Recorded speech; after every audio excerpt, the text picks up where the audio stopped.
Aujourd'hui, on va découvrir le secret du nénuphar.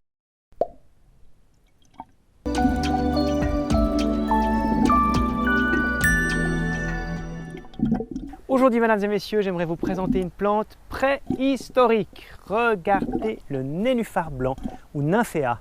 Oh bah, ils sont tout petits aujourd'hui, tout fermés. Et puis quand le soleil revient, ouf, ils s'ouvrent tout grand, tout beau. Alors on se rapproche un peu, regardez cette grosse fleur magnifique. Une fleur vieille de 120 millions d'années, à peu près comme les magnolias. C'était les premières plantes à fleurs, les plus simples, qui est pollinisée beaucoup par des coléoptères, des butineurs un peu rustiques. Ils rentrent dedans, ils mangent un peu tout. C'est moins raffiné que les abeilles, mais c'est aussi efficace. Comment la nature a-t-elle inventé les premières fleurs? Vous prenez une pomme de pin de conifère, vous l'ouvrez bien, vous rajoutez un peu de couleur, par exemple du blanc dans le cas du nénuphar, vous parfumez le tout,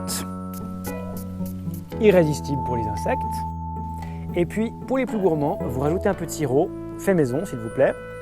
Et là les insectes, ils arrivent, ils débarquent et ils vont prendre le pollen, ils vont le mettre sur une autre fleur. C'est comme ça que les plantes font pour séduire les insectes depuis 120 millions d'années. Bon, les fleurs elles sont super sympas, mais il y a aussi les feuilles très jolies. Puis il y a plein de petites bêtes dessous, par exemple, là il y a par exemple un gros ver, ils ont des couleurs magnifiques. Ah, ce truc là c'est rigolo, vous voyez, cette espèce de petit amas gélatineux. Ça c'est des œufs d'escargots aquatiques qui vivent dans ma mare. Dans la nature, on peut rencontrer 3 sortes de nénuphars. D'abord le nénuphar blanc, que j'ai installé dans ma mare. Il aime les eaux chaudes, pauvres en nutriments, les eaux stagnantes. Le nénuphar jaune, il a les feuilles plus allongées, des belles fleurs jaunes. Il supporte un peu de courant, des eaux plus riches.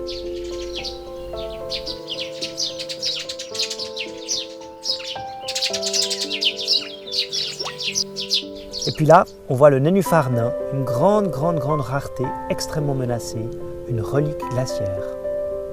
Maintenant, une petite question, chers amis de la Minute Nature. Toutes les plantes respirent l'oxygène de l'air. Alors le nénuphar, bon, ces feuilles là, ça va, elles sont à la surface. Mais ces racines, comment est-ce qu'elles font pour respirer?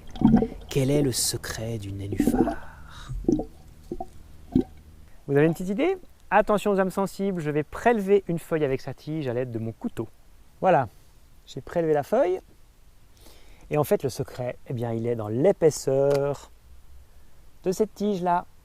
Il y a des tout petits trous. Et à travers ces tout petits trous, eh bien, en fait, il y a l'air qui circule. Démonstration, je souffle dedans, on va voir ce qui se passe, regardez. Pour en avoir vraiment le cœur net, j'aurais assez envie de plonger dans la mare, là maintenant, de mettre la tête sous l'eau, de voir si j'arrive à respirer. Mais bon, j'ai déjà mis les pieds dedans, je crois que j'ai assez agité l'eau. On va aller regarder, on va vite aller faire un saut au lac avant la pluie. Waouh, belle soirée. Allez, faut pas réfléchir dans l'eau. Ouh, elle est fraîche. Voilà, alors c'est l'heure du test. On va essayer. Vous me suivez sous l'eau?